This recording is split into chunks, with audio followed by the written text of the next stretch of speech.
Great job, you made it. So happy you could join us. In this vast journey we call life, there's a lot to talk about. So on our podcasts, you can expect to hear anything from sports, adventures, love stories, all the way to outer space. Enjoy. Hey guys, welcome to our first ever podcast. I'm Georgio and this is Jack. Jack, what are we going to be talking about today? So just to get to know each other a little bit, it's more about what our history is in amongst sports, fitness and everything like that, and just get to know each other a little bit more, basically. Simple as that. Yeah, man. So we've got like a couple of questions we're going to ask each other, just things we've never actually asked each other before, which will be interesting. Yeah. So I don't know what he's going to ask me and he doesn't know what I'm going to ask him. So we're just going to see how this goes and just go for it. Who's going to start the questions up, mate? I want to talk about you first. I want to know you're going to put me on the spot like that? Yes, right. Definitely. All right, let's do it. Okay. Right, I'm first crapping question myself. You'll be all right. You'll be fine. Nothing too horrible. Nice and simple. Just the first bit, background about yourself. Just who is Georgio, basically. Cool. Right now. All right. So I basically... Probably the earliest thing you need to know about me in my childhood and how I grew up is that I was always very, very sporty. So played all kinds of sports. And then when I was about 12, 13, I really got into boxing. Did that up until I left school when I was in college. And then went into coaching, become a personal trainer. Been doing that for the best part of 6 years now. Now I'm an online coach. Yeah, because that's how we first met, wasn't it? Yeah, basically. Yeah, with Nuffield Health. Yeah, that's it. That's it. That was my first ever PT job. It was actually Virgin Active when I first got the job, and then they transferred over to Nuffield, and then I met yourself. Yeah, I heard about that before I came. I think because I heard about the job through Joseph Gandy. Do you remember? Yeah, I know. Yeah, so I still talk to Joe. Oh, do you? Yeah, he's probably going to watch this. To be fair. Yeah. But yeah, that's how I first met you, and I remember first memory I've got of you actually is when you done the challenge on the rowing machine. Do you remember that? Yeah. Where you was like, what was it? It was something about 3 PT sessions for the first week or two or something like that. Yeah, so like whoever won that challenge, I think it was like a 1,000-meter challenge. Whoever could get the quickest time, would get 3 PT sessions of me. Probably in like my first year of being a PT. Was it? Yeah. Oh, flipping hell! And that's. Funny enough, that's another story about Joe as well. Was he beat me? He was the only person who beat me. Obviously, we wasn't going to take it and win because it was for you to get more clients. But I thought I'd done it. I went back to cleaning because I was a cleaner when I first got there. And I went back. I was smashed it. Was you? Before I became a PT, that's how I paid for my PT course. I was a cleaner. I used to clean offices. Yeah. There's nothing better than cleaning the gym. Oh mate, yeah. Nothing better than cleaning the gym. I've got so many horrible stories about that, but that's for another day. But we could actually do a whole episode on that. Like it's just our cleaning how experiences. Horrible it is. How horrible that was. But Joe was a rower, by the way. Yeah, so he actually used to do rowing. And a rugby player, massive legs. Yeah, he's quads. Huge. He's always going on a bit about doing a leg day with him. The last time I done a leg day with him, I couldn't walk for 2 weeks. Like you get DOMs, and the worst case scenario is 1 week. Oh, right? Yeah. 2 weeks. It went on for 8, 9, 10 days. I could not walk. It was horrible. He wants to do that to me. He said he wants 5 days in a row, just legs. In a row? Yeah, I think that's because he wants to break me. Yeah, right? it's purely just because he's a rugby player and he know he can do it. Yeah, exactly. He had legs for day. I remember, funny enough, I was doing leg day when he came in, but I was getting to the end of it, so I had to get out, so I didn't have to do it with him. Yeah. So I said to him, I was like, I think I was on the squat press. Yeah. And he just come over and he just went, he went, no, put it all the way up to the... and I remember it was 2:30, and I'm only, 16, 17? I've always had strong legs, but... Yeah. Not that level. He was like 2 years older than me and already been playing rugby for God knows how long. And I think I done 2 reps of it, absolutely crumbled. And I think I went back into the changing room after that. I think he actually done me just on that. But that is funny. That is really funny. It's hilarious because out of everyone I know who would probably most likely watch this, he's definitely going to be watching it. And we just spent the first half of this just talking about his legs. Man crush, isn't it? That's all it is. Yeah. Man crush. All right. Do you want to go back and forth with questions, or do you just want to ask me continuous questions and then I'll go on to you? I think just go and ask you, just Cool. to go straight through it, because there's going to be like we just done. There's going to be so many stuff that we go off on a tangent about. Yeah, I mean, yeah. like, it's good to know that, obviously, how far you've been in your journey so far with being a PT and everything like that, how it first came about, obviously cleaning, and that's what supported you, because I think that's a really difficult thing, is to know how to get there. Some people were lucky and they sort of know people in the industry, and they can point them in the right direction, but I think when you're doing it for yourself, like you've done, to know, right, you need to get money to go into the course that you need to, however you can get that money, obviously cleaning, whatever you need to, because obviously being young, you don't really get many great jobs, but it's whatever gets you to where you need to be to then go up to the higher parts. Basically. Yeah, it kind of like just fell into place where my sister was a cleaner, and she was like, there's a job near where you're going to college, do you want to do that after college? Like, basically it was like hour and a half every evening after college, and I would just go there, clean the offices, and then go home. And I think my first ever pay, I was getting like 50 quid a week for like an hour and a half every evening. Oh, that's all right. So that's not too bad, to be fair. Yeah, I remember thinking like that was a lot of money. But that's the thing, when you're fresh out of school, that is loads of money. Like, my brothers are in the same scenario right now. One of them's just left college and got a full-time job now, so he must feel like he's a millionaire. But one of my brothers is trying to aspire to be an actor, and he's working in a bar. He's getting his first paychecks, and he's coming back and going, look, I'm going to do this now. And I'm just like, wait till you get billed, and you're like, this is nothing. You got to pay rent and all that, oh, man. On top of it, but yeah. All right, man. Okay, pop your next one. Let's see. Your next one. I know this already, but let us know if there's anything surrounding it as well. But what is your sport? What got you out of the house when you were younger, basically? So initially, and I wasn't very good at it, it was football. I loved football, but then other things started taking over, and I kind of had to put all my attention into boxing at quite a young age, just because I wanted to get really good at it, and it was kind of like just focus on one thing.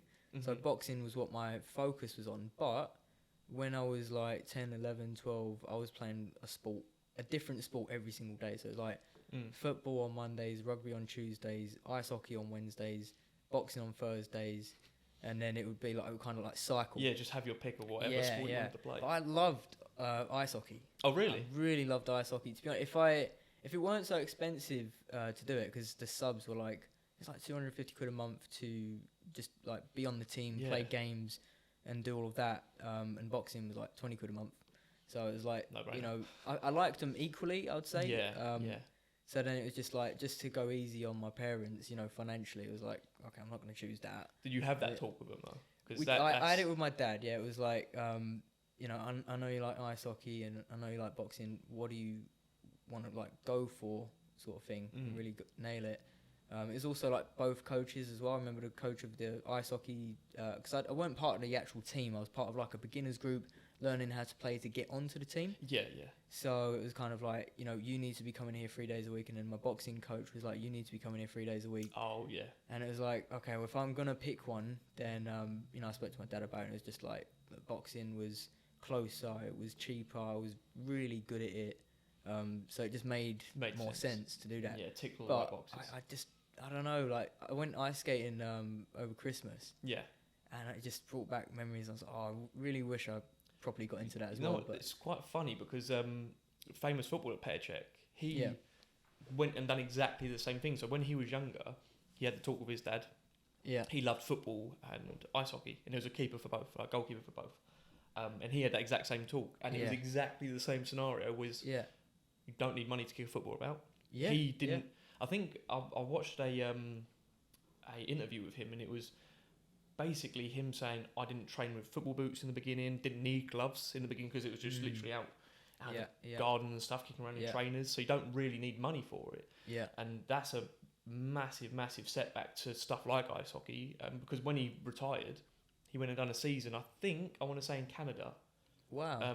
In League 2, I think it was, in the Ice Hockey League 2. That's so cool. I think it is. I might be wrong. To that, yeah. But he went back and he said the only reason is because the fees and the equipment was so expensive. Yeah.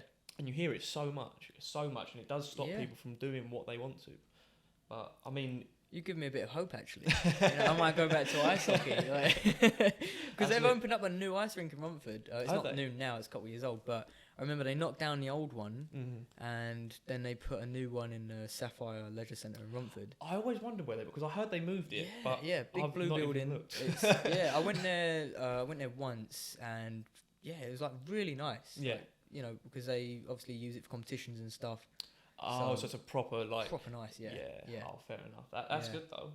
And like I said, get straight back into it. There's nothing stopping you now. I mean, other than your 1,000,001 things you do behind the scene that you probably just have finding no time. the time. Yeah, that's the only thing. Oh man, I love that. So ice hockey would have been it, but I got into boxing, and I loved football, but I wasn't very good at it. Right. I was just I would say I was probably one of the fittest. Yeah, but technically, like, not the best.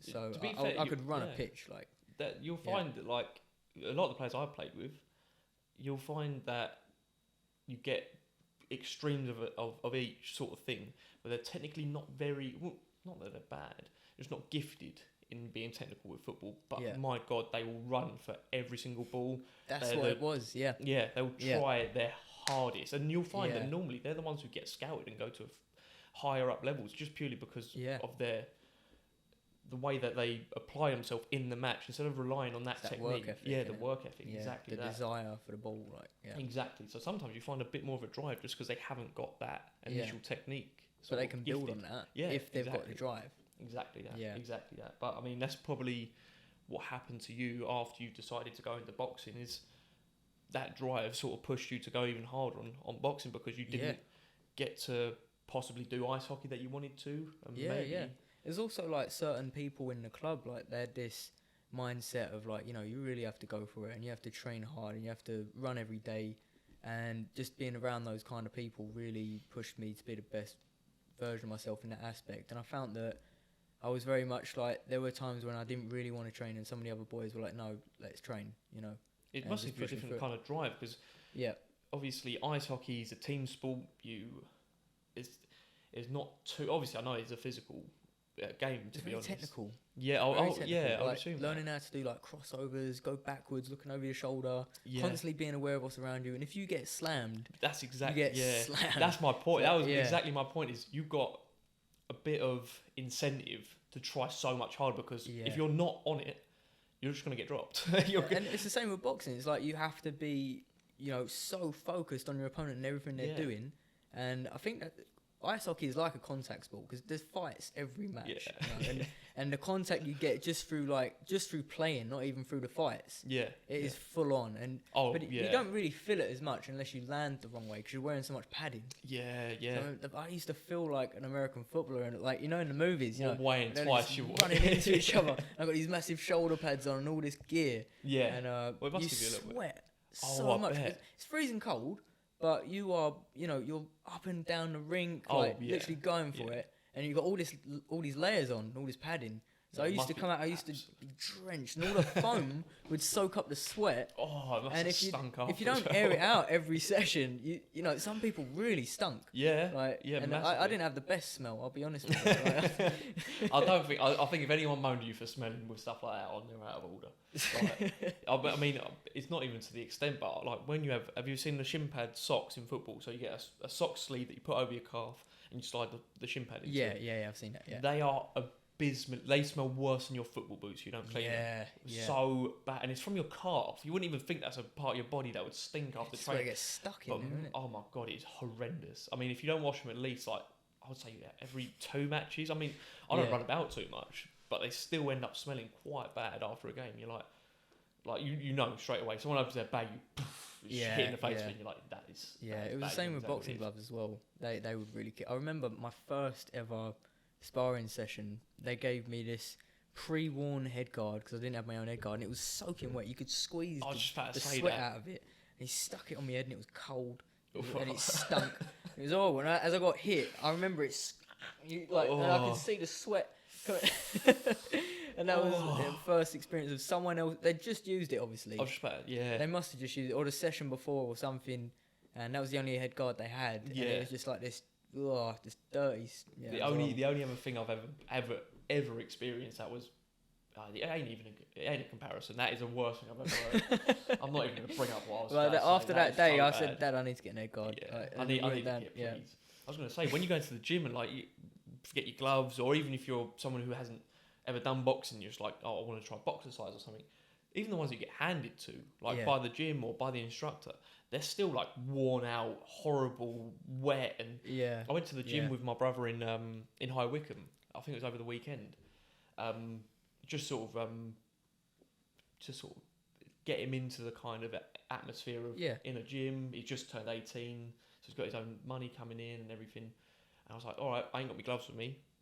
Tried it on, mate. As I put them on, you could feel that they've been there for like years. Yeah. So like the interior of the gloves have all worn away, and it's just you can feel his foam, and you can feel exactly that the sweat. And you're like, but to be fair, it's on my hands. It's different. That was on your face. Yeah, it was rank. Like it was really bad. Terrible. Yeah, I forget the coach who did that. It wasn't like the main coach. It was like a side coach, and I don't think he really thought about it. He just picked it up off the floor and went, stick that on. Yeah, but it wouldn't have been. Yeah, it wouldn't have been intentional. But at the end of the day, or maybe it was. I don't know. It probably was. It only gets worse. So put this head guard on. Yeah, that's it. It's only going to get worse when you get punched. So.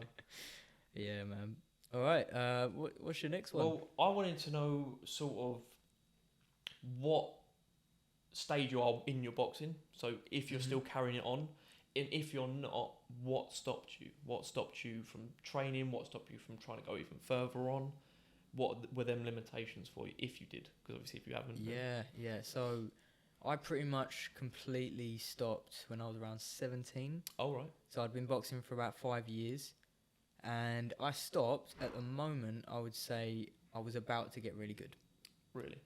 It was like... I'd had a lot of losses because I started off really well, like I had a lot of straight wins, and I went through a period of having a lot of losses, and I remember like I lost 5 fights in a row, right? And 3 of those bouts I got like best away boxer or best home boxer because the fights were so close, and so it was always, people always used to say to me like, it's really exciting to watch you, and it's so disappointing when you can see how well you've done, but you just come that short. You know? Yeah. So I went through that period. So I started off really well. As a non-bouter, I was smashing through, like, you know, early on. Mm-hmm. And then I had a few fights where I come across some people who were really, like, well experienced, and they kind of... Been there longer, maybe, or...? Like 30-odd fights, and I'd had 4. Oh. Sort of yeah, so I had a few losses in the middle of that. Yeah. But for the most part, I was winning, I'd say, for my first 12 bouts. Okay.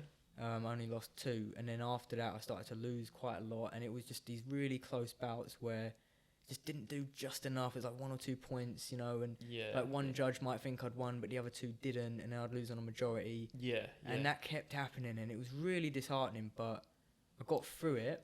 And I managed to get back into like a bit of a winning streak. Mm-hmm. And then I went into... So I had like 3 tournaments across... They're called the ABAs. So I went into the schoolboys and I've done the junior ABAs twice. Right. The first 2 times lost in the first round.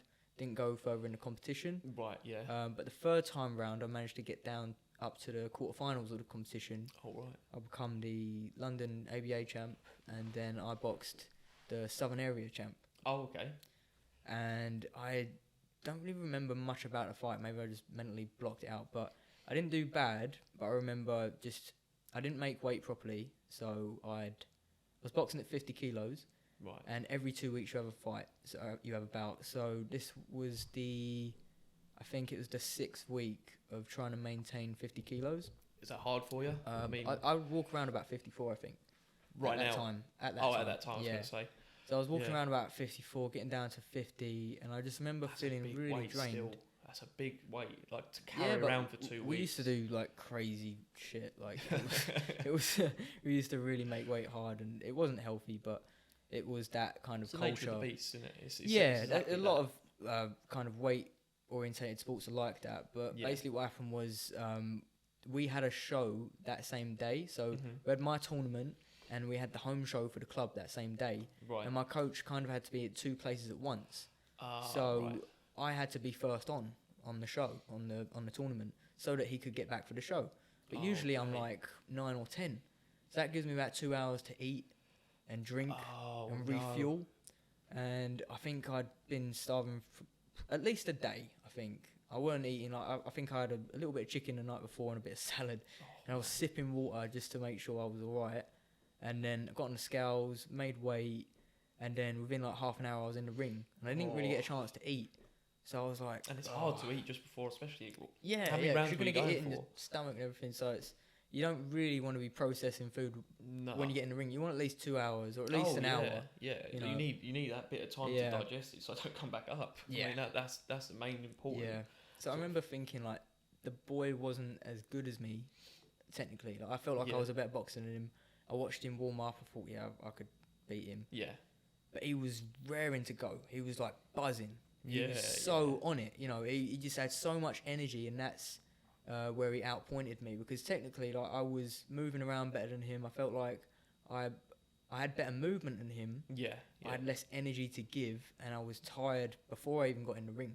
Yeah, that's what brings us back to what we was talking about. I can't remember if it was earlier here or before we even started the podcast, but technical ability doesn't always get you there. That's sort of what we were saying. Yeah, definitely. And some maybe just him trying that little bit harder, having that little bit more energy. Yeah, I think that drive. Or even if I wanted it more, I think I just couldn't give any more. Yeah, that's exactly it. Is that you couldn't physically give that. But I didn't come out of second gear, and even my coach said that. He was like, you in the London ABA finals, you were in full fifth gear. Maybe you even had an extra gear, but you was on top form. Yeah. And for this bout, you didn't come out of second gear, and you didn't give it, and you didn't earn it, and that was disheartening. But at the same time, I was just like, how was I supposed to? I was just about to say, because that's quite harsh from a coach. Like, I'm not saying that it's a bad thing from what he's done. It was just like an observation. I think it was like, because he went through it himself, so he made weight hard. He boxed well, even on an empty stomach, for like, so it was his mentality of, if I can do it, you can do it. Yeah. And then that's how he used to speak to us, and that's kind of how it was. Yeah. Not saying it was right or wrong, it's just how it is. Yeah, exactly. But yeah, I just didn't have that extra energy. I didn't have it in the tank. I felt a bit empty. I got in the ring and I felt flat. Yeah. And I wasn't excited. I wasn't like, I really want to win this. I was like, I'm fucking hungry. Yeah, that's what I was about to say. Do you think that maybe I'm hungry in a way that just, I don't want to fight. And I remember after I started, throughout the entire 5 years, because of making weight and training really, really hard, I used to get these like repetitive strain injuries. So I had all kinds of weird stuff happen where like my knees would just... Did you ever have Osgood splatters? You know what? I've actually had a mate who had it in football. Is it something to do with your knee? Or? Yeah, so like basically when you're going through a growth spurt, it was the last growth spurt I had, by the way. I was going through a growth spurt and my bones were growing faster and my muscles were tightening up because I was doing so much exercise, and it pulled just underneath the kneecap on the bone there, and both my knees swelled up like these little bits here. It was so painful. Is it like a little bone that pokes out, or so like a swelling underneath your kneecap or something? Yeah, it's like that. The top of your tibia. Yeah. That part is inflamed, and to the point where it just stuck out. It was like the bone was coming out of the socket. It wasn't, but that was the inflammation. So of course, I had that at around 13. Then I had shoulder impingement like 14 and 15, and that because I used to really go for it, especially with my right hand.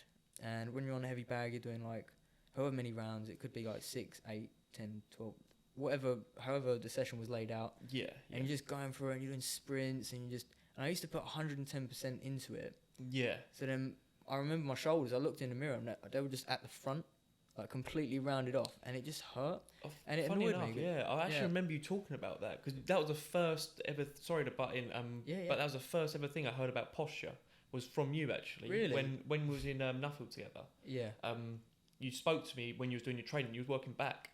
Yeah. And we somehow got to chatting about what training you're doing for the next few weeks. And you was like, I'm training my back, so to pin my shoulders back, to open myself out to better posture. And I remember thinking, why do you want to be standing? Like, I didn't know the importance of it, but it is so important. And that's, do you think that hindrance you a little bit because you was training so much on them power shots and you're rounded forward? Do you reckon that went against you? Or I think I had this thing where if I was in the gym, I wanted to show off. I wanted to, if I'm hitting the bag, you know I'm hitting the bag. Yeah, you can hit it from a mile away. Even like on the pads, like I would make the pads scream. And I'm just giving it 110%. And my body wasn't happy with me, and my shoulders weren't happy with me, and I think part of it was the nutrition. Like maybe I didn't eat well enough to recover properly, but also I was creating imbalances because the explosiveness of those particular workouts were causing my pecs to tighten up, and I wasn't doing anything for my back because I didn't know about it back then. I didn't know just simple like resistance band exercises, opening your arms and pulling your shoulders back would help to rectify it. But even then, I'd have to train my back so hard to bring the posture level because I'm training so hard at the front. It needs to be balanced out. Yeah, and then that will probably hinder you because you're then onsetting DOMs onto your back as well. And then there's loads of... It is such a hard thing to create balance in training. I mean, you're helping me out with it now with how I'm a little bit slower than I used to be because I've grown up and everything like that. Being 22 now and everything, but I used to train legs for days for fun, like just non-stop lifting. I think I was deadlifting when I was, I think about 19. I was doing 175, which ain't intensely impressive, but it's good. It's 19. It's good for 19, definitely. I mean, I think I had a year's experience in deadlifting. Yeah, the form just about got good enough where I could lift 175 quite safely as well. But that was completely against what I needed to do for football. I mean, slow grinding out on a lift, and it does hinder you massively. And only just now have I realised the importance of sometimes you can't go 100% in training. Sometimes you'd have to focus on technique and just worry about the movements. I mean, for you, maybe even if you was to look back, even one of my questions here is, what would you have changed? And possibly it'll be your training, your diet. And I kind of learned it all afterwards. So like I was getting all these repetitive strains and things, and my last one, which made me think, this isn't right, is I got like an ulcerated vein in my left lower calf. So it was like, it basically come out of, so when your vein, like on your arms, you'll see your veins running through your arms, right? Right, yeah. Well, mine had a big golf ball on my leg, on that particular vein, where it just come out of itself, basically. Yeah. And it didn't hurt too much, but it made me think, like, I was running like 5k most days, like under half an hour, just really blasting it out. Yeah.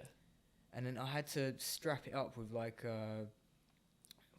this kind of like blue tape, basically. It's like sports tape. Is that a stretchy tape? Yeah, stretchy tape. Yeah, and I used to like hold my vein in place with that. And it just made me think, like, maybe this is just a bit too much. Yeah. Maybe I shouldn't be damaging my body like this.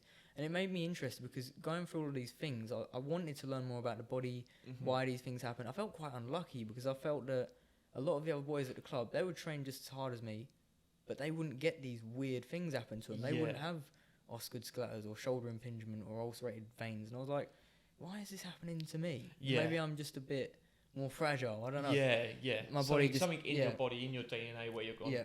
You ain't drawn a lucky hand, unfortunately. But do you reckon that was the case, or?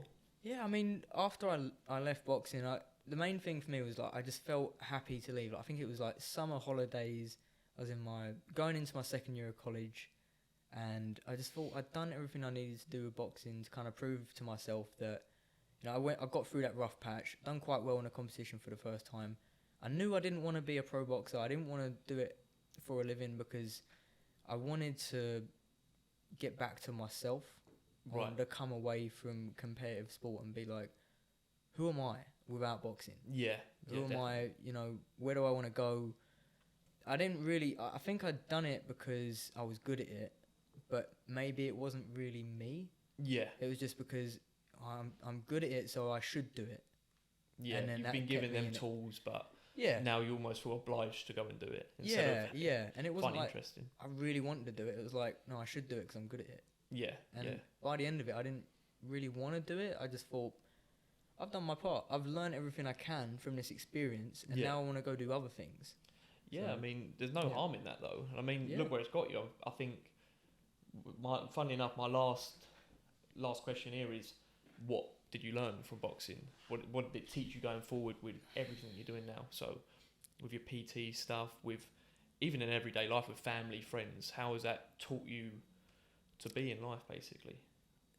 It's given me a lot of resilience to the tough times, when things aren't working out, when, you're trying really, really hard, but you can't get the result. Mm-hmm. I think, like, the middle patch in boxing taught me that. It was like, Yeah. You might lose so many times in a row, but you're not really losing if you're still going and still learning and still getting better. As long as you haven't given up, that's what it's like. Yeah. So you can still bounce back. If at that point I gave up, say I lost 5 matches in a row and then I gave up, I wouldn't be who I am today. Oh yeah. I wouldn't be able to do the things I'm doing now. I wouldn't be able to run my own business. I'd be an employee somewhere. I wouldn't have the drive I've got and the resilience I've got. So, it must have given you so much to do. Because that, funny enough, it's something I find really interesting, is the fact that, relating it to a pro boxer, Anthony Joshua, when he lost his first fight, it almost felt like that spark wasn't 100% lit.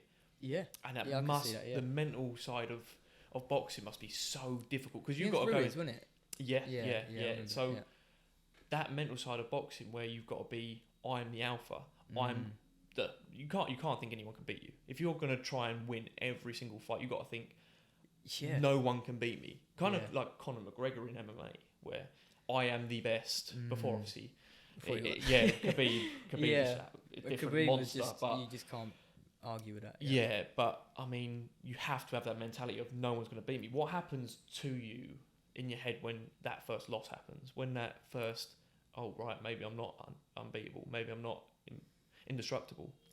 It depends on the type of loss. So okay, right. Early on, so I had like three of my first fights. I won. Then I had 2 back-to-back losses, and then I won 5 or 6 or 7 in a row. I think it was 7 in a row. Right. But those 2 losses were so different, because the first loss, the boy was so he's from a top London club, Repton Boxing Club, and he had hairs on his legs. And we're like 13. He looked scary. He looked scary. And he was southpaw, so he was awkward. And that bout, I really took it to him. I wasn't technically as good as him, but I gave it everything I had, and got bout of the night, boxer of the night. And I lost that bout on a majority decision, but I felt like a winner because of the way people treated me afterwards. I walked around with my head held high. Yeah. And people were like, that was something else. I've never seen anything like that from a 13-year-old kid. Oh wow! So that was a big deal. That's almost as good as a win. It was probably better than the last 3 fights I had. It was really? That experience, even though I lost, it was way better than the first 3 bouts I had, because it was the feedback I got from it, and the way people spoke to me, and it was a whole different experience. But then the bout after that, this guy, he was just... So I lost a lot of weight for this fight. I remember I was walking around at about 48 kilos, and I got down to about 42.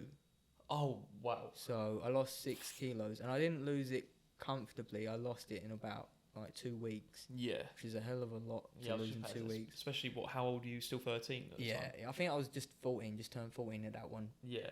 And it was like competition. I think the only reason I did that is because my coach was worried about putting me in the weight class that I was actually natural for, because there was some guy who was meant to be really, really good.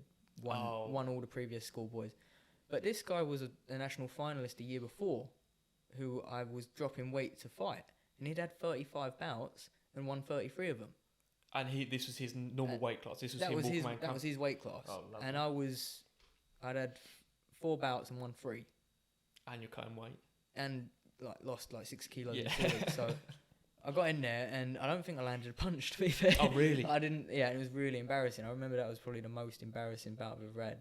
Yeah. And I just went in the dressing room and I just cried for hours. And it's hard. It wasn't. When I think back to it, it wasn't my fault. And people gave me a lot of stick for that fight. I was like, you could have done better. You're better than him. I was like, better than him. He's had 35 bouts. People thought it was a mental game, and that I let the number of bouts he had get in my head. Yeah. I couldn't touch him. Oh, really? Couldn't get near him. So even now you've sort of It was gone so on. quick and so in and out, and his footwork was so on point. I didn't have footwork. I didn't have footwork. I just stood there and swung, and I literally did swing as well. And I think I got rid of that DVD. I had a DVD of it, and I just got rid of it. I was like, I never want to see that again, because it was so embarrassing to see myself swinging so wildly.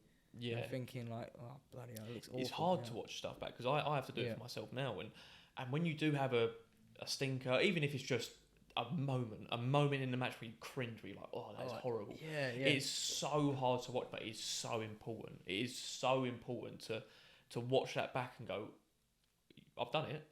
I've got to live with it. I've now got to try and see what made me do that. Yeah. What made me do that stupid little thing there, and how can I correct it? Just little tweaks. Maybe, like you said, you need to like footwork. You need to focus on footwork a bit more. Maybe whatever it could be. But then once you learn from it, throw it. Get it away. Never look at it again. That's it. It's hard. It was really hard. Highlight from that moment. So I was like, just turned 14 then. Yeah. And by the time I was like 16, turning 17, that same boy who beat me, he was watching me in the, I think it's like Northeast Divs, they call it, in the Junior ABA. So it's the bout before the London ABA finals. Oh, right. And I remember like the video of it is him in the background watching me, cheering me on. No way. And my footwork was on point. Was it? It looked really good, yeah. So it took me like... That was safe for the phone. It took me about 25 bouts to catch him up and about 3 or 4 years, but he'd obviously been boxing for years before that. That's a difficult thing, especially in boxing. I mean, like, with the...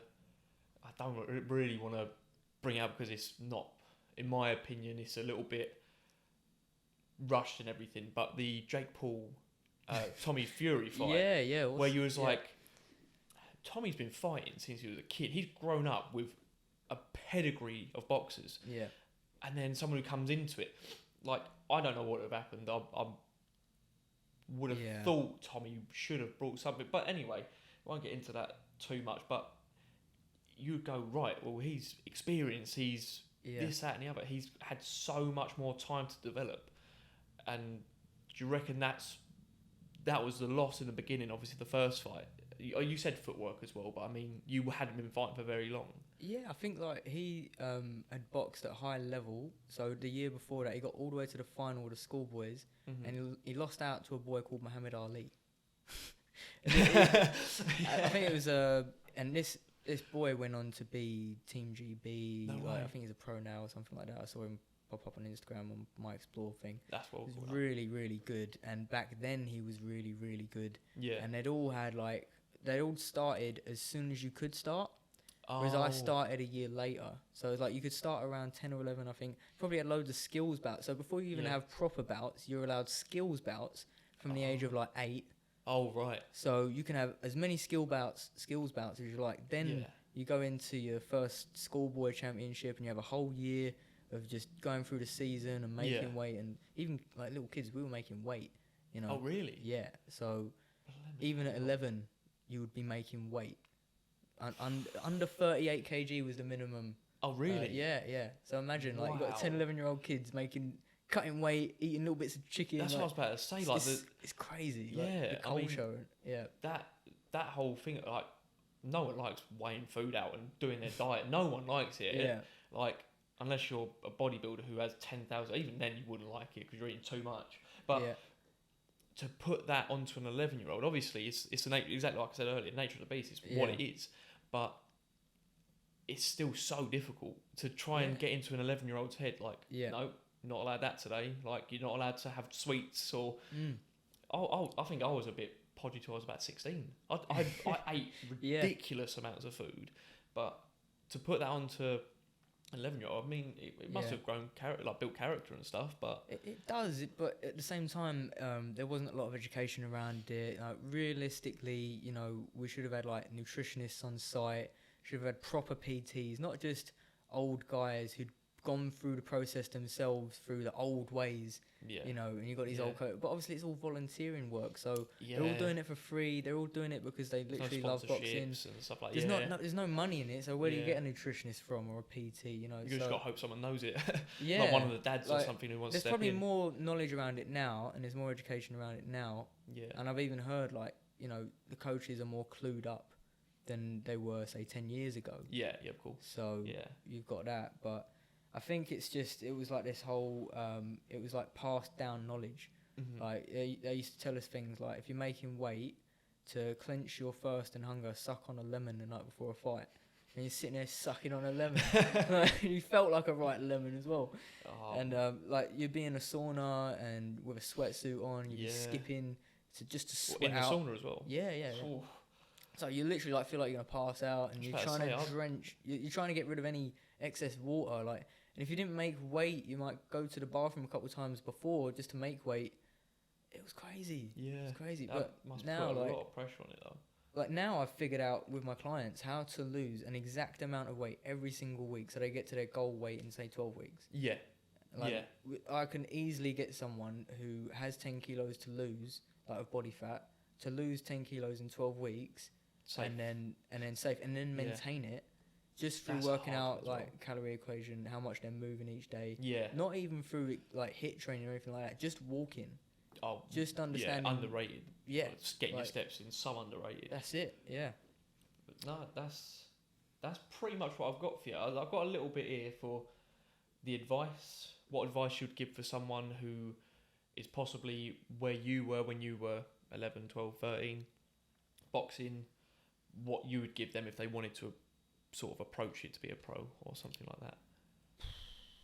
I think you touched on it a little bit already with the nutrition, with the whole like training, overtraining and stuff like that. You've touched on it a little bit already. Yeah, it comes down to like, don't really worry about showing off too much and trying to like hit everything as hard as you can. Yeah. Just work on your skill set, get better technically, get very, very fit. You need to be doing your HIIT training. I think one of the things I didn't do as well was I used to do a lot of long runs, but hill sprints were a game changer for me. Oh, really? So being able to run up and down a hill, because that's more the intensity of what a fight is going to be like. And you want to be be in that red zone basically.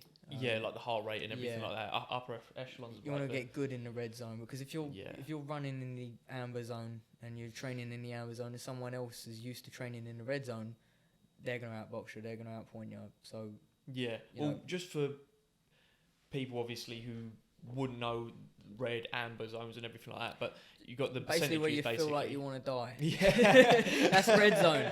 That's red zone. You really feel like, oh my god, I'm killing myself here. But that's the intensity you want to be training at, as well as, like you say, nutrition, understanding, how much you need to eat, making sure you're getting adequate, proper nutrition, like not losing weight last minute.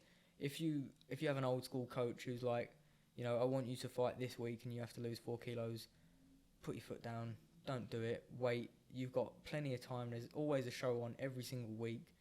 You don't have to jump the gun just because you're excited to fight, because you might go in there and let yourself down just because you're dehydrated, you're hungry, you feel like crap. So, don't do that to yourself. It. Even the fact that you're trying not to rush it now, you'll get more opportunity because you're not trying to rush it, with the fact that... Yeah. You want to get in the ring at the top of your game. You don't want to get 100%. In there depleted. Obviously, there's always going to be an essence of that because you've lost weight to get to that point. But you don't want to do it in a way where it's dangerous. There was one boy who was one of my sparring partners, and he went in after losing a crazy amount of weight. Come out, he actually won the fight, but he fainted. He just come out and fainted. And just no energy left.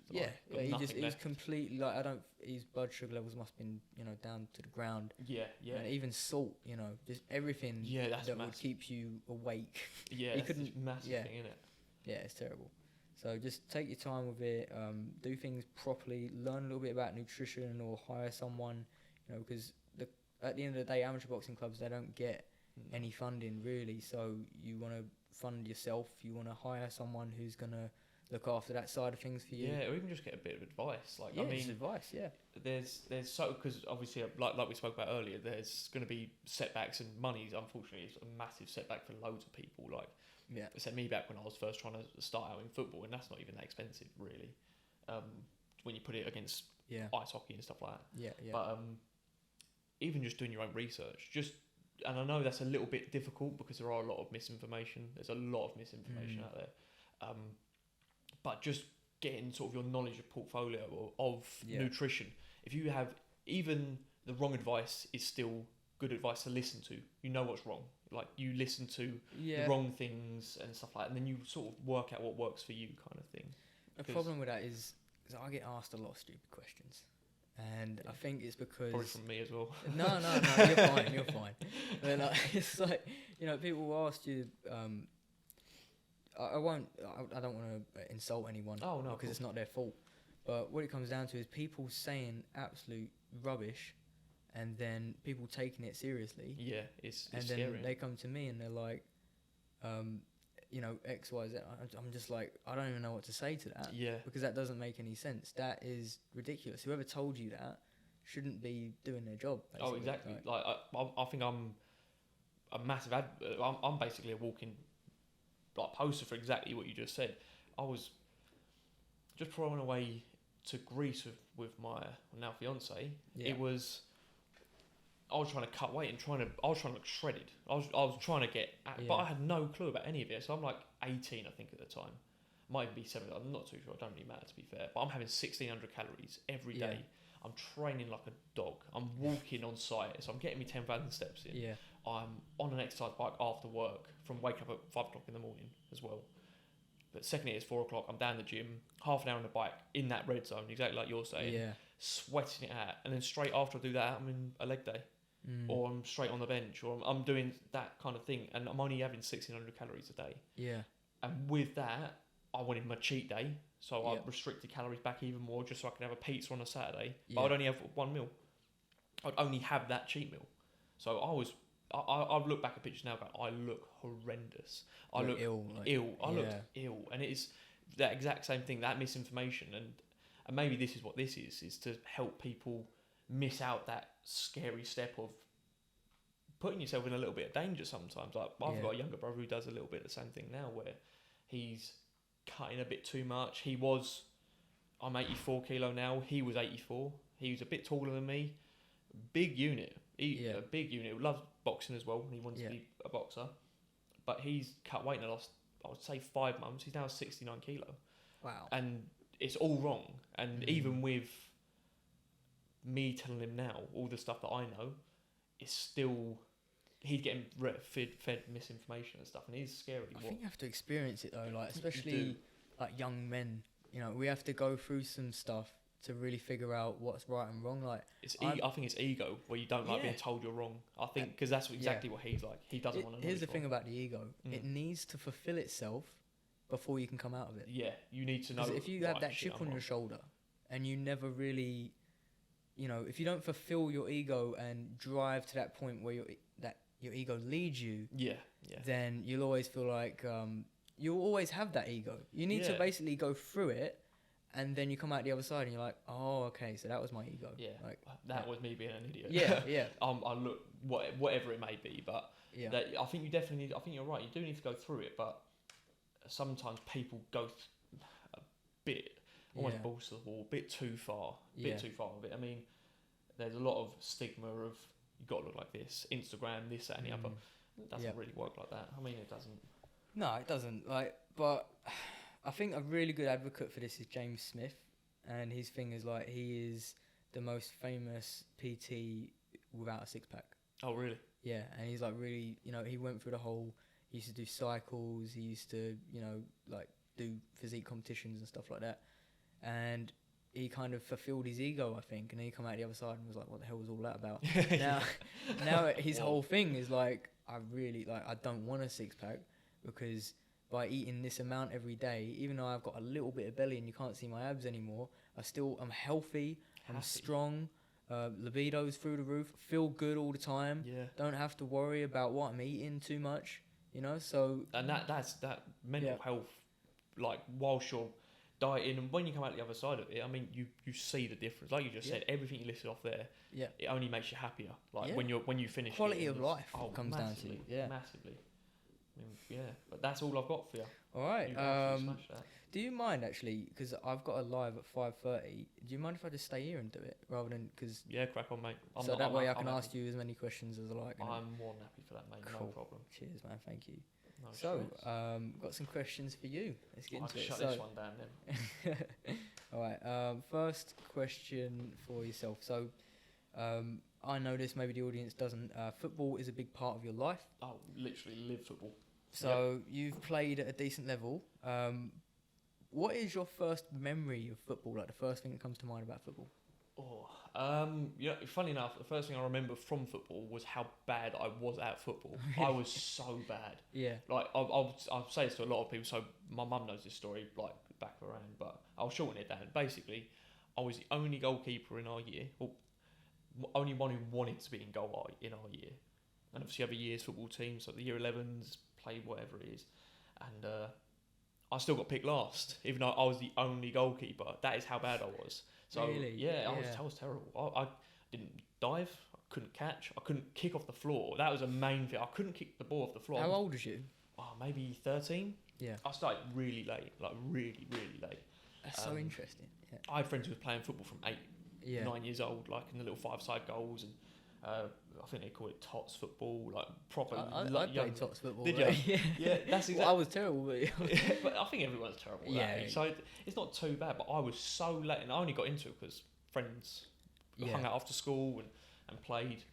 Like I was a chunky kid, well, not chunky. I just wasn't fit. I wasn't athletic at all. Probably just like a normal kid, your average kid. Yeah, you know what it is. The 13-year-old who does discus or javelin. I had a big strong build. Kid. Yeah, big stocky. build. Yeah, stocky. I had a bit of weight behind me, so I was good at all. I was still in athletics, like I said. I was doing javelin and discus and all that. So, but I definitely wasn't a footballer, 100%. But they stuck me in goal because I was so terrible out on pitch. So, and you ended up being really good in goal. Yeah, but I'm a huge advocate of no matter where you are, no matter what level you're at. No, if you put the effort in and try it, you could go miles, absolutely miles. And 100%. And it goes down to drive. It's just what your drive is, what pushes you and spurs you on to be that little bit better every single day. But 100%. That is my first memory of me standing on the AstroTurf at Bauer Park on the terrible Astro. Yeah. And genuinely everyone, yep. No one else had gloves. I had gloves in my hand. And you need two of them to play football. You need two goalkeepers, and they still went, all right, yep, come on, Jack. Come on, team. I was like, yes, I'll go and goal. And I'm like, no, it's all right. You can go centre back. I'm like, no, please don't make me. But yeah, that was my earliest memory, I think, was first getting picked in Bauer. Yeah. Wow. Yeah, horrible. It's funny though, isn't it? Like, I think we could be really hard on ourselves as well. Like, looking back to how we were as kids, you know, and we have these memories, and they're so vivid, especially when you feel like you weren't good at something at a particular time, like 12 years old. And when you think about it now, like, I'm 25 and you're 22 now, yeah. 22. So, you know, 10 years ago, and it's like, probably too hard on ourselves. But at the same time, it's nice to acknowledge kind of where we started and how we've ended up and what we've gone through. You know, it's kind of nice because as well, it's kind of a double-edged sword because I'll talk to coaches now and say more about back in the day. So I got scouted and all this stuff back when I was younger. But when I talk to coaches, they'll be like, "Oh, so when did you start?" They'll just get to know you, like when they first come and talk to you. And this is the thing as well, a massive thing. If you are a goalkeeper or a footballer, like centre back, you need height. Don't bring short parents. That goes against you. That's a massive, and they don't tell you. Oh, bring your parents down. Yeah, we want to meet your family. They don't. They want to see how tall you're going to be. They want to see your genetics. Yeah, massively. Like my cousin's 6'3". Yeah. But they've already seen my mum who's 5'4". So I brought her along to football. Didn't get to see my dad or anything. Yeah. So I was like, brought my mum along, and then when I spoke to someone, they was like, "Oh, how tall's your dad?" And I was like, "Yeah, 6'5". Why? He's not. He's about 5'11". But I was like, "Yeah, 6'5". And I was like, "Oh, bring him down next time." I was like, "Oh, this is my brother. It's actually my cousin." But yeah, my brother's 6'3". Wow. But that's a massive thing as well. Like they genuinely look at stuff like that. Just a disclosure, I'm 5'4". So it's a whole foot taller than me. that's what they proper look into it. And like, it is a setback. I would have never made it as a goalkeeper. To be fair, I'm struggling now and I'm only 6, so it's a proper struggle. But they'll like bring you in and everything like that and talk to you about your background, and you're like, well, for me, in my case, the first team I played for, I was 13 years old, and it was Collier Row FC, literally around the corner. And I wasn't great. I really wasn't. I just started getting a little bit better every single week because my thing is I wanted to prove people wrong with them saying I was terrible, I was crap and all this stuff. And so I eventually got better and better. And then I spoke to a fella called Paul, who's a goalkeeper coach when I was at Palace. And he was like, "Oh, so when did you start?" And this is only 2 years, so I'm 15 at the time. And he was like, "So when did you start?" I went, 13. He was like, "What? Like playing at Palace?" I'm like, no, football. Just football. Yeah. And he went, he must have been like 13. Yeah, he was like, normally keepers start from bloody 8 years old coming up. Yeah. And And everyone I spoke to, I was like exactly the same story. I was 8, I was 9, I was this. It don't matter really when you start. It's just the effort you put into it. So you leveled up like 2 years. Yeah, it was really quick. But I think with me, it was more. I had that drive. I had that thing to say, no, I'm not crap. I'm not bad. I'm actually quite good. Yeah. And having to push through. I think if I didn't have that, I would have just gone with the way of the ocean. You know what I mean? I'd just gone with it. I wouldn't have gone, nah, I'm proving that person wrong. I'm proving this person wrong. Stubbornness, basically. Stubbornness. Ego. Yeah, ego is important when it comes to sports, and massively. It's a big driving factor because you've got a point to prove. You don't want 100%. Anyone to say like you're not good enough. Yeah, and it is a massive. It's different with goalkeeping as it is to boxing, because boxing you've got to believe you're the best. You get in everything. No one can beat me, especially when you're at that elite level. You cannot think anyone's good enough to beat you. Yeah. But being younger, I wasn't playing at a very elite level. I'm so happy I had that ego. So happy, because I wouldn't have been what I am now. I would have just gone, I'll just play football with mates. I'll have a mess about. They say I'm crap. I don't really mind. Yeah. Because a lot of people are like that, and that's obviously totally fine. But that doesn't get you to, level up the way you did in the space of 2 years. No, it doesn't. But again, it goes down to that. Are you happy with what you're doing? Yeah. Is it something you're aspiring to be? Is it not? If it's not, it don't matter. Just do whatever makes you happy. To be fair. Because if it ain't your path and it's not your real desire, and you don't really, you're not that bothered about it, then naturally you're not going to be good at it. Yeah, definitely. Yeah. In the beginning, it wasn't a passion for me. I didn't even like watching football. I love it. I could sit down and watch game after game, and it's not even a team. I've never actually got into that. Like, it is I've hard. I've never watched football like properly. Like it's on the TV, but I'm not like football. I'm not. Yeah, when you get to a certain, to be fair, not even necessarily a certain level. When you have an eye for football, you appreciate such little things that they do. You're like, I can't believe you just got away with that. And, And that was brilliant. But it looks so simple sometimes. Like especially Premier League, it makes it look like it's dead easy when it's really not. But just practice, isn't it? Like they make it look effortless because of the years of practice. Definitely, exactly that, and they act it every day. Nutrition's like directed towards it, and everything like that. So you actually just made me realise why I don't watch football, because I haven't really got an eye for it. I don't know what I'm looking at. That's the thing. Like I love all sports. I absolutely love watching boxing. My cousin got me into it recently, and I'll say recent, about a year ago, and I absolutely love watching boxing. Love it. But stuff that I wouldn't really necessarily go and try and watch, it'll be like, oh, this is alright. Like, it sounds so idiotic, but like the Olympics, with anything that isn't a running event, I'm like, I like swimming. Don't really get it. Like, I don't get volleyball. Like, they do some crazy stuff. Yeah. It looks amazing, but I don't really get it. Yeah, I don't understand the technique behind it, because even with strongman, until Eddie Hall and all of them that started on YouTube, you didn't know what went on behind the background. You're like, that's so wow. True. That is so true. There's a Eddie Hall thing that I actually put into when I was doing my deadlifts. Yeah. Where he says about rolling the bar towards your shins and then use that momentum of the rolling back to then lean into it. And that's something you'll go, wow, but it makes sense. You're building momentum to then help the lift. Like simple little things like that that you would probably miss if you didn't research it or try it out yourself. Yeah, exactly. Like if you've never deadlifted before and it doesn't really make any sense to you. Yeah, exactly. So, exactly that. But that's all right. So let's get into the next one. So I've got so many questions. All right. What would you say is the highlight moment or moments of all the games that you've played? So like this one moment that just stands out and you're like, that was an amazing moment. So, man, there's quite a few, to be fair. Not too many at all. There's just loads of stuff. I'm so happy that happened. One of them was when I was with, I was on a scholarship with a football club that was run by Crystal Palace called Dynamic Football Academy. Yeah. It was over 3 different sites, and it was all run by Crystal Palace. And we went out, got into a cup final. First ever cup final the whole club's been in, like ever, across all 3 sites. They've never had it before, so it was like, we're taking it serious. It's a big deal, yeah. Yeah, it was a massive deal. It was huge, and so long story short, we won it. We won it 2-1. Yeah, it was a really, really interesting. Like, there was never a dull moment in the game. Yeah, I saved a penalty in it. That's probably one of the highlights of my career, because it was such. It was, I think, the 30th minute. We just had a chance for on goal, missed the chance, and then I managed to pull off a bottom left-handed corner save. You even see, I've still got the video on my phone now of our manager pointing, and you can see in the bottom left-hand corner of the screen, he does that. And he still claims to this day that he saved that penalty because he told me what way to go. I didn't look at it. He did not tell me what way to go.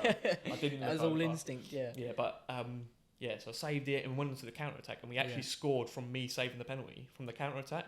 So I've just hoofed it. I didn't aim, I just went, yep, this is going up that end. Yeah. Absolutely walloped it. Good 15 seconds went past, scored, but then they get one back in like the 70th minute. And then we managed to skip, like, when I say last minute, I mean literally as the ball got kicked off the centre spot for the reset, whistle blew. So we hoofed over the top, made run through, taking it around the keeper's missed one, just came through the ball, missed it. And he just running towards goal, just celebrating, hands up in the air, and tapped in. That was probably the best match I've ever played in, ever. That's amazing. Like, that was a really good match. But I think individual moment of football would be when I got called up to Crystal Palace when I was younger. Yeah. And I got my first. How old was you? 15. Yeah, I was 15. So that's when 3 years playing football, got called up to playing Crystal Palace. You know what? I got so much. I was very lucky. I was very, very lucky in who I surrounded myself with. Yeah. I had friends who was at Southend at the time. So I think he was under 14s. A fellow called Jake Maskell. He was a ridiculously good player. But I was surrounded by so many good players at even just my school that it boosted me up. And then a fellow called Phil Hinkston, he's actually with Crystal Palace's first team now I think he's a sports and conditioning coach now. I think he is. But yeah, he saw that I was driven and determined, and he was like, right, what we're going to do is every day before school, Monday, Wednesday, Friday, get into school for 6. We'll do training on the AstroTurf for an hour, and then we'll come off, we'll have a chat, and then you go off to school. And we done that every single week for a good 3 months. And then on the 3rd month, he went, I'm entering us in a competition, a district 5-a-side competition. It was only 5-a-side. It was like 7-a-side goals, but a 5-a-side game. And got through, played Dagenham Redbridge's under 16s, I think it was. Yeah. Beat them and went through to the counties. Yeah. Ended up playing like Manchester County, Norwich County, in the David Beckham soccer domes. I think it's Greenwich. Is it Greenwich? Yeah. So we went down there, and Phil was the manager. So it was like team talks every 2 minutes because we're playing literally 30-minute game off, resting for an hour, 30-minute game. Like it was a massive thing, and I pulled off a worldie in the qualifiers for the county. Again, just sort of a fluke thing where just got in the way of it basically, and then we went through to the county level, and he pulled me over aside after and went, I'm bringing you down to Palace, and just straight like goosebumps everywhere. And I was like, no way. And he was like, right, you'll be here Friday. I've already spoken to this person. You're there. Like, as long as you can make it, it's done. Yeah. I was like, brilliant. It was only the entry level, so it was like the development centre for Crystal Palace. So it's Palace Development. Down there with a few people. There's a goalkeeper there called Juan, brilliant goalkeeper coach. Made my confidence sky high. Yeah. And I think I have a lot to say for him for how far I went on, because he built me confidence up, which I really needed. But that moment of getting told them words, goosebumps everywhere, and you're like, yeah, this is it. This is that feeling, and it was really like out of the blue. Yeah. Where I didn't do nothing in particularly great that thing, but he saw something. He saw something. He must have seen something to go, right, you're there. Yeah. But that was basically the moment what sort of reminds me of good times in football, basically. That's amazing. And I think the biggest take I took from that is you were surrounded by a lot of really good players, like top level players, coaches. Yeah. And that just rubbed off on you, even though you were pretty much new to football. Like you just took to it because you were surrounded by these really good people. And that is such a big part to play in all sports, I think. If you're surrounded, if you're at a really good club, even if you're not that good, like initially, you will pick things up like that because you're surrounded by the best. 100%. You're picking up on the best. 110%. I think the difference between me doing that and possibly someone else is I I don't want to say advantage because you went for it. Yeah, I just used them as much as I could. So like I would go and on a lunch break we had a little gym area in Bower. I would go and talk to Phil about football. I'd pick his brain. I'll go in there and just go, oh, this is happening, and I've got this match on the weekend. I've got. What do you think? I use them like so picking much. His brains. Really getting into it. Even to the extent where this fella Jake Maskell, I remember we all used to still train after school. So even if we went Monday, Wednesday, Friday before school, we'd all go on the Astro after school. But it was more like the people went there who wanted to have a mess about, who wanted to kick the football about and just have a laugh. I would be going and begging the good players to come. I'd be like, Jake, please come. Like Tommy Adams was another good player, and like if he ever watches this, like don't get too big headed, mate. But he was another great player, and I'd be going up, going, please just come down. Like it'll be such a laugh. Trying to get him down there for the bit of banter, but really and truthfully, I'm going. I want you there because you are going to make me so much better. Yeah. So use people to your advantage, and I think that's the only difference. What got me there is that I was like, he's good, he's really clever. Yeah. And I just went. That I'm taking everything from you that you can give to me. I'm using it, not necessarily being selfish, but definitely using people to your advantage. Because there's a wise thing what I got told by a family member, which was you ain't got all the time in the world to make all the mistakes. Learn from others. Learn from other people's mistakes. So it's true. It's because you ain't got the time. You really ain't. Like and just saving yourself that bit of time, basically learning from other people's mistakes and what they've achieved, basically. And that plays out in so many different areas. Like whatever you want to go into, find the best at what you want to get into, and then learn from them. Whether it's like they have a YouTube channel or whether they have an Instagram page, you just pick in their, whatever content they're giving you, swallow it up. I mean, even if they've got courses, buy courses. Everything. I mean, even because when you move out, you realise how. Well, not hard it is. I wouldn't say it's necessarily hard to move out or do your own thing in life, but I'd definitely... It's a weight, though, isn't it? It is. Weight. There is a bit of carrying going on in there. So, but I made a lot of mistakes. So I even tried, going off topic massively, I tried moving out when I was like 18 and it flopped. I got in I wouldn't say loads of debt, but I owed a bit of money to a few people and I was like, I've messed my life. And now my brother wants to move out and I hope that he can learn from what I done back then. He's 18 as well, just got a job. And I was around the age that you just want to do your own thing. Be your own man, be your own woman, whatever you want to do. And I really do hope that he could go, Jack messed up massively. I'm not going to do what he done because he's an idiot. And I really hope that comes about. But if he's anything like you, probably do the exact same thing. Probably. Luckily, he's nothing like me. And fair enough. So I'm hoping that he's a bit smart. Oh, man. All right, I'm going to move on to the next question. So, maybe you've already answered this, but what's the best team you've played for so far? And obviously, no discredit to your current team if it is another team.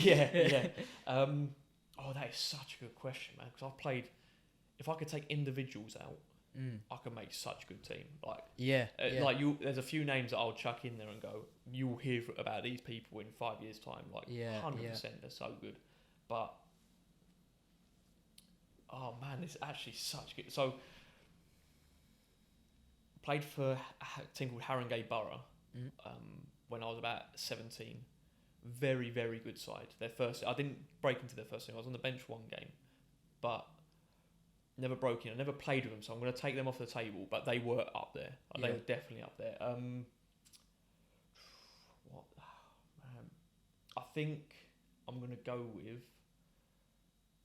I'm really not being biased right now. It is the team that I'm with now. I'm really trying to pick another team because it does sound like I'm blowing smoke up there, but they are good. So I play for # at the moment.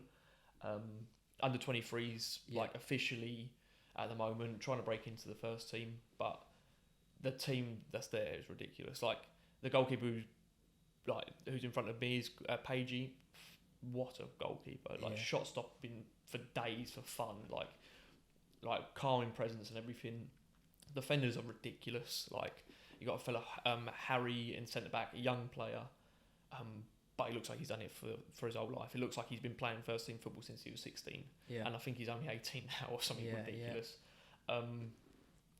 and just throughout the team, there's nothing but class going through it. I mean, a fella called Jake Lindsay won their academy season. Great player. I'm quite good mates. I'm quite chatty with him when we go football and stuff, and he's getting back into form now again. And when he's on form, he's absolutely on fire. A few new signings which are amazing, and the team's all in all, management through to the players, nothing can really question it. I don't think. I really didn't want to ask. I really didn't want to say them because it just does sound like I'm going, oh, I love them so much. No, but that's nice because it's not like you've kind of finished and you played for a really good team and now you're playing for a lesser team. Now you're playing for the best team you've ever played for. What an amazing position to be in. Oh mate, and some of the players, Kears, he's the under-23s manager, and he's ridiculously good. So where I spoke about earlier with technical and determined. Yeah. Don't get me wrong, he's determined and he's got that, but his technique is oh my god, he's too good. Yeah. It is scary. He'll do all the flash stuff like no look pass, but he'll make it look like it ain't flash. It just looks like effortless. Yeah, it's just effortless. Yeah. Exactly that. And it's just too much of that going through the team. I could reel off every name and go, he's so good at this and he's so good at that. Yeah, I'll be here all day. We'll get a few of them on the podcast. I've spoken to Iola, who's another great midfielder. I'm probably closest with him at the moment because I non-stop give him stick all the time. We have a little penalty thing that we do at the moment. Yeah. I'm currently undefeated. He hasn't beat me once in a penalty shootout. We do 3 each, but he goes and goal for mine because I'm obviously going to be terrible at taking penalties, and I don't go for his. But he's just started up his own business as well outside of football. But he would be a very interesting person to talk to. He's been at West Ham Academy when he was younger. Brilliant. Yeah. Loaned out for quite a few clubs, and now he's obviously first team at #. And he'll be a great person to talk to. Absolutely great person. Mate, I can't wait to meet him. He's a lovely fella as well. But if he's watching, don't get too big. Don't get too big. All right. Right. Next question. This is a personal one. Go on. What is your 10-year goal? 10-year goal. You know what? Funnily enough, I've not long planned that out. So my 10-year goal is, for me personally, married, house. I want a kid.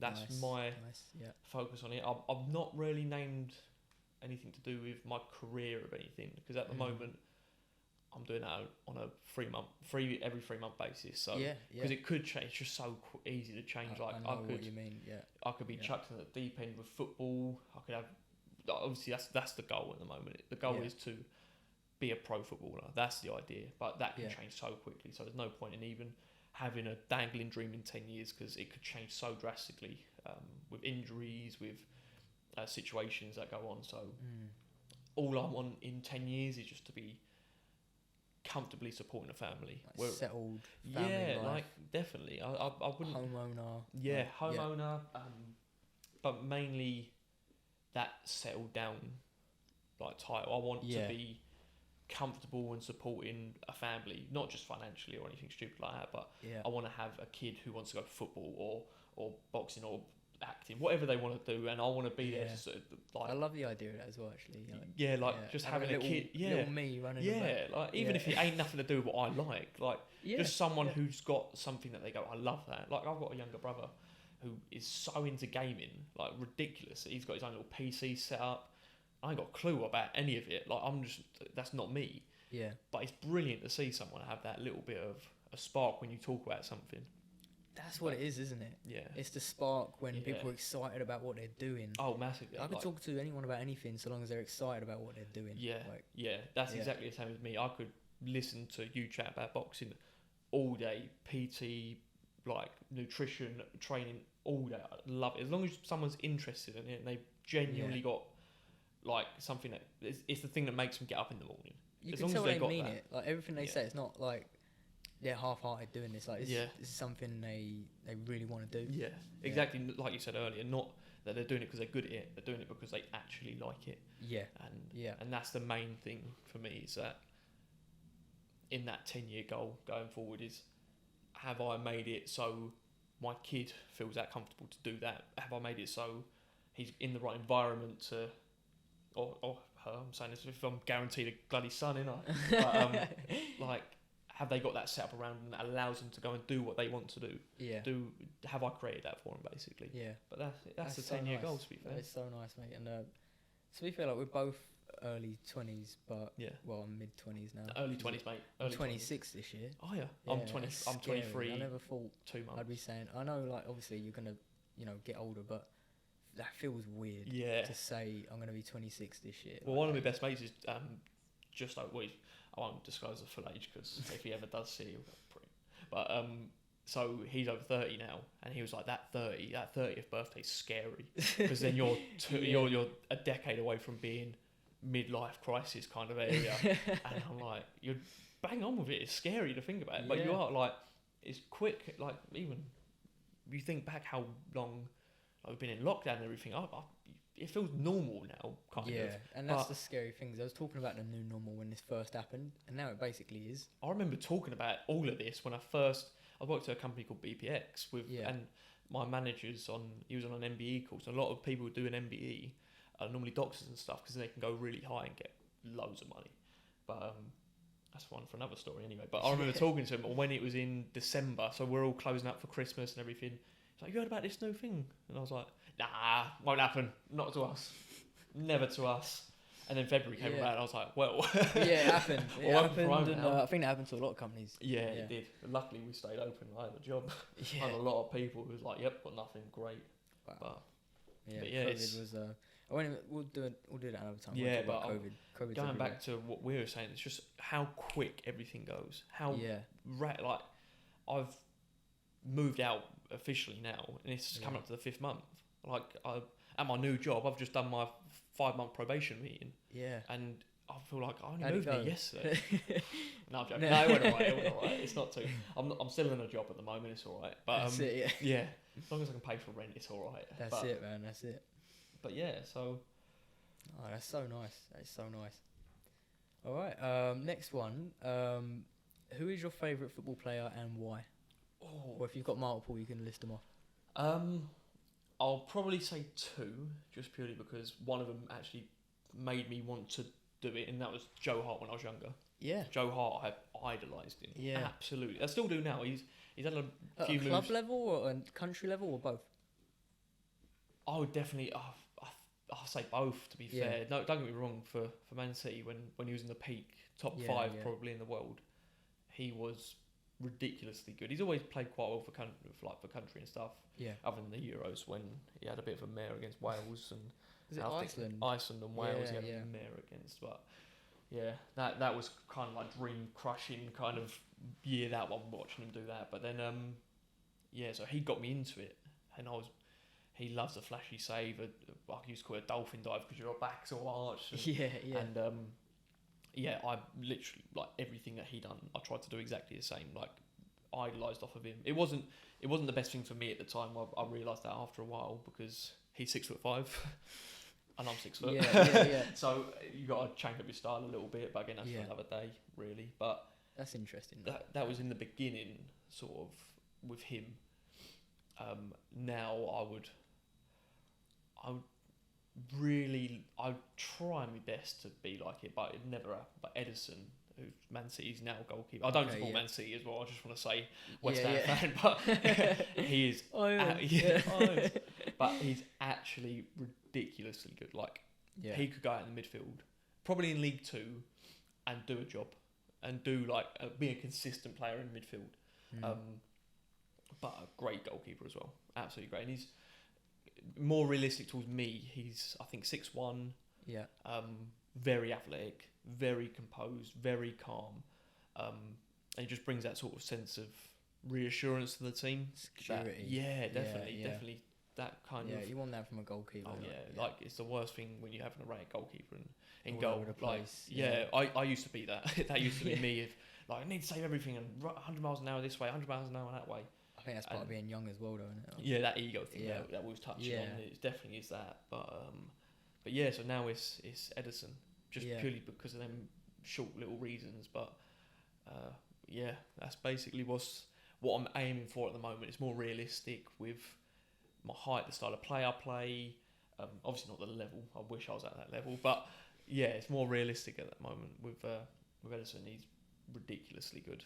Yeah, that kind of drive for me at the moment. Nice. It's nice to have someone who's kind of similar kind of framework to you, but at the top level. Oh yeah, exactly. You need to have that realistic sort of target to hit, and obviously, I'm sure you'll agree. You can't just mimic yourself of someone who's already there, already doing it. No, you can pick things up. Yeah, make your own little portfolio in which to make yourself into whatever sport, lifestyle, whatever you want it to be. Make a little portfolio. Go with your own strengths and build on those. Or or even just the fact, because when I was growing up, that was exactly the thing that I spoke about with loads of coaches, is they knew I was trying to be Joe Hart. They knew it. Everything I'd done. Yeah. I remember my coach saying to me, "What do you think you are, Roy Jones Jr.?" I was swinging my arms about, I wish doing the whole windmill thing and then jabbing, like. Yeah. And even there was a point where I was trying to do like Harley shuffles and stuff like that. I was like 12, Like, who are you trying to be? Like, but at the same time, I feel like that was such a fundamental part of it, because I was so excited just watching these boxes and just thinking, wow, like they made me excited about it. Yeah, and definitely. That's the beautiful thing about it, But even though you can't go around doing Harley shuffles all the time and pretending you're Roy Jones Jr. No, exactly. Just having that spark and seeing someone who you idolise. And even if you try those things out just for a laugh, just to see how it would look, how it plays out. Exactly. If you was to even just do it to keep that spark there when you're younger, then why not just do it? Exactly that. And just obviously when you start getting to where you want to be, then you start picking what you want from other people. So like, oh, he's really good at this, I'll take that because he does that really, really well. Like Jordan Pickford, this is something that I pick up from, I won't bore you the terminology and all that stuff, but there's a catch you do when the ball's on the floor hitting, like just coming straight at you on the floor. Yeah. And it's called a scoop normally, so you'll get underneath the ball and bring it to your chest. Yeah. Pickford does it really well where he kills the ball dead. So instead of scooping up into his chest, he'll take the speed out of the ball and it will stop right in front of him and then he picks it up. Yeah. It's a little bit less messy if it goes wrong. Yeah. You can easily recover. It's so easy to happen. Goal, it's so easy to happen. It goes straight through your legs. This way you've got a barrier behind it. Stop the ball dead. Then you can collect. Or even if it bounces off, you're still on your feet to then make the move to jump onto the ball. Little things like that you pick up that you can turn into your game if you're comfortable doing it. And I think that's sort of what you have to aim for, really. Definitely. Like trying things out. That's what it comes down to. You try things out. You make it your own. That's why you train. Exactly that. You make mistakes and you try new things out in training, and then it comes off. You use it into game, match, whatever it may be, kind of scenario, and then you're halfway there, really. Yeah. So, that's it, man. Got another question for you. Go on. What do you like to do outside of football?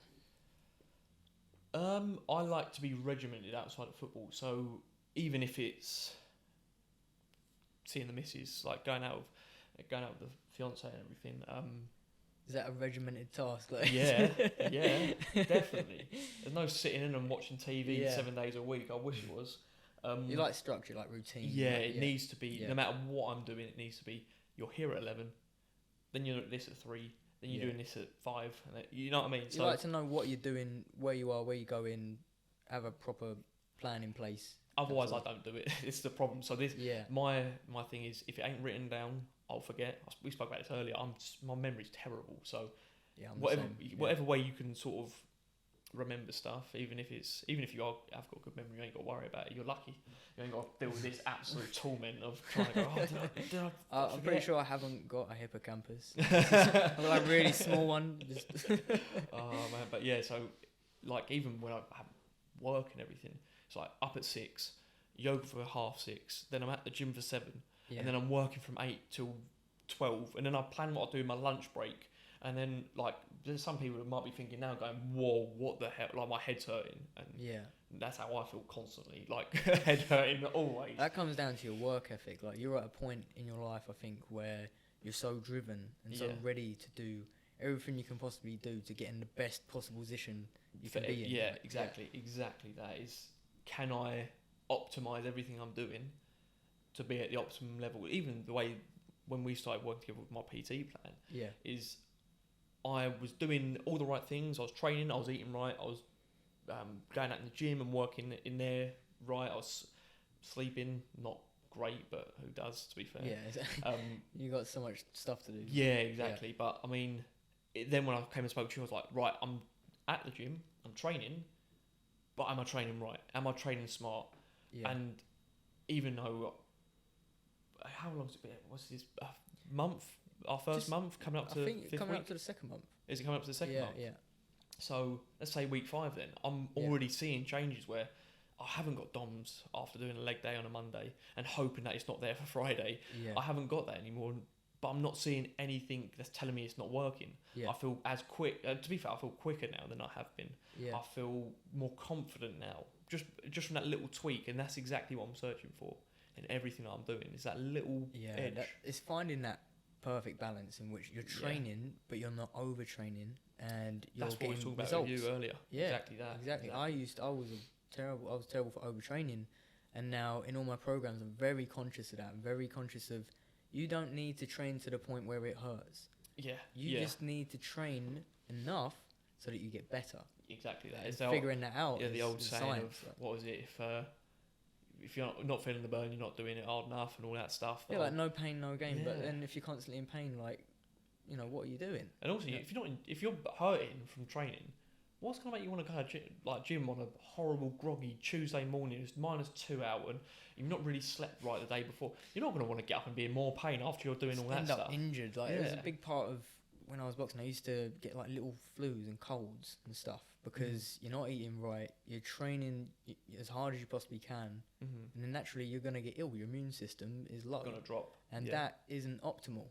No, exactly. And that's what it comes down to. Like training optimally, eating optimally, and figuring out exactly what's gonna work. So that, like you say, you're not gonna get DOMs on a Friday when you've got a match.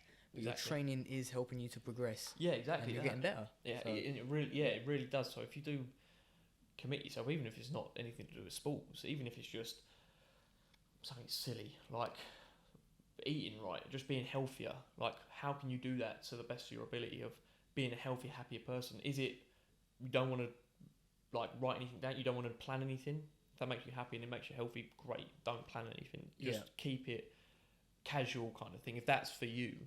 But whatever works for you at the end of the day. Like everyone has a way of working that suits them. Exactly. And like I'm probably like you, I need to write everything down.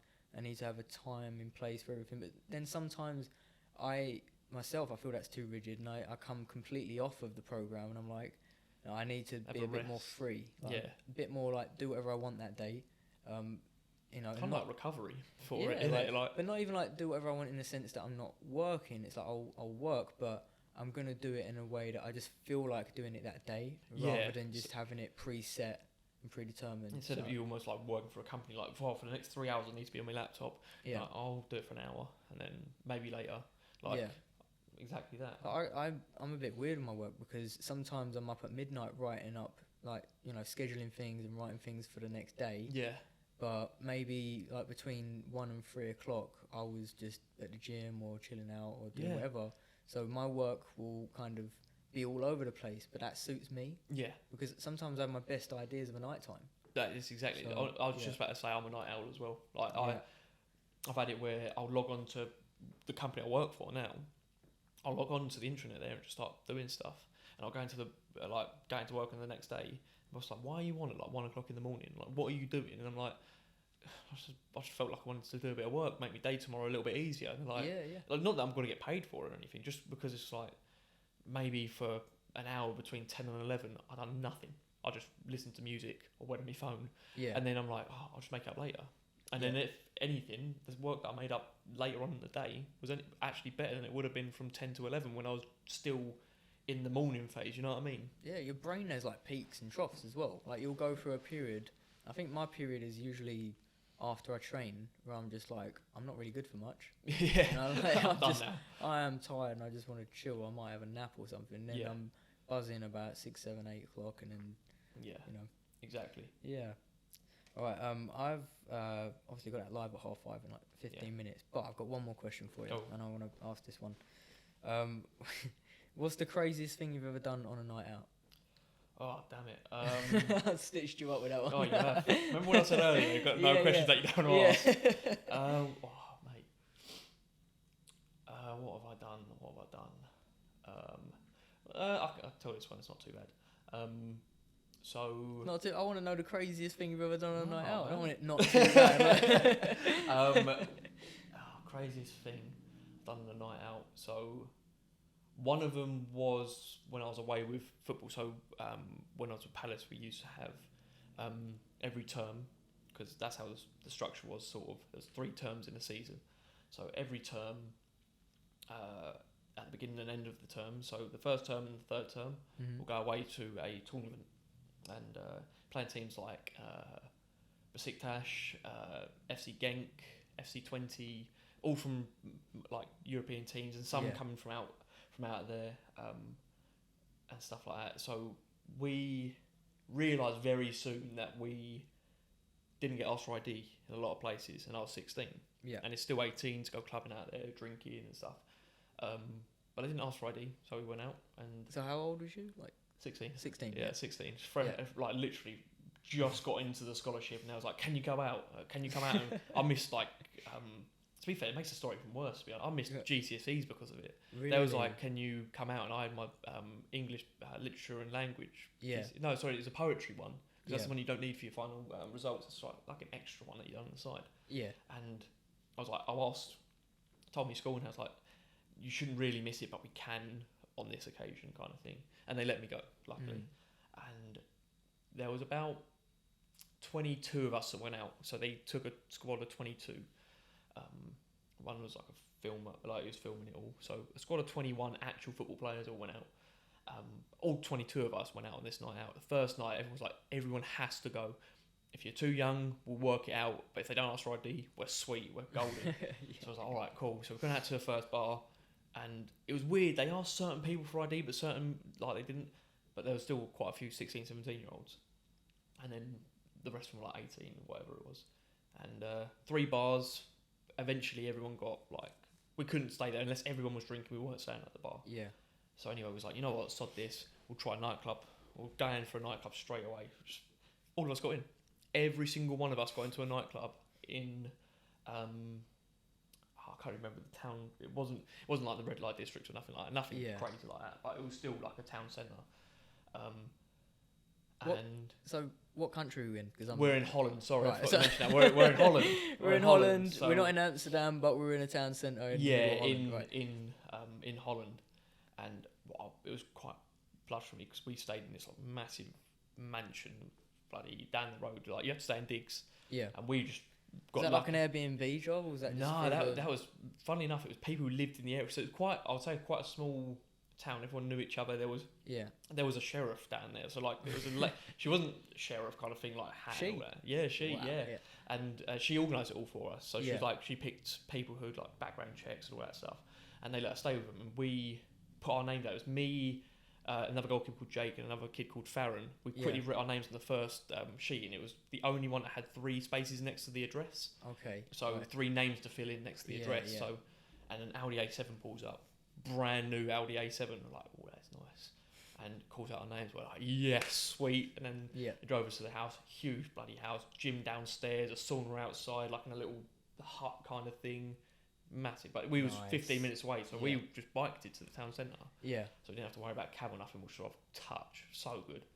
And all of us got into the club anyway. Gone downstairs. It's like 3 stories down. So you got first level, which is a bar.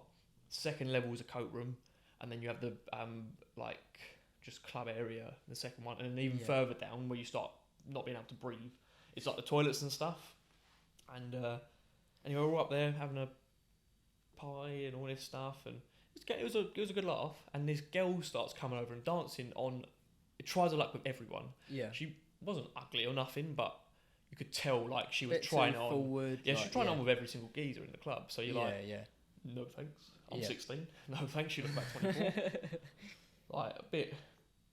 I don't want to say grotty, but not the nicest way she could have looked. A bit sweaty and everything. Yeah, and hot night. Everyone sort of pushed her away. Got massive geese on the team as well with a fellow called Serge and Dylan. He's both huge. Yeah. Centre backs they were as well. So, but she started dancing on the other goalkeeper called Harry. Okay. And Harry's loving it. Harry's all over. He hadn't seen the front really. He just sort of seen her sort of dance. So he's loving life. And some geezer comes round and grabs Harry and pulls him off. And I just straight away looked, I was like, well, this is it. We're about to go and kicked him. But it was only the one fella. And I was like, ballsy. He was because like, you're a football team. Yeah, but you didn't know we were all together, but there was enough around to say there's at least 8 of us around this like geezer he's pulled away. And he sort of roughed him up a little bit. And just out of nowhere, Serge and Dylan, boom, grab him, lift him up against the wall, kicks off, massively kicks off. I'm nowhere to be seen. I'm 16 years old, absolutely terrified in the nightclub. Can't see 2 foot in front of me, and just bodies flying all around me, and I'm sort of like ducking out of the way of it.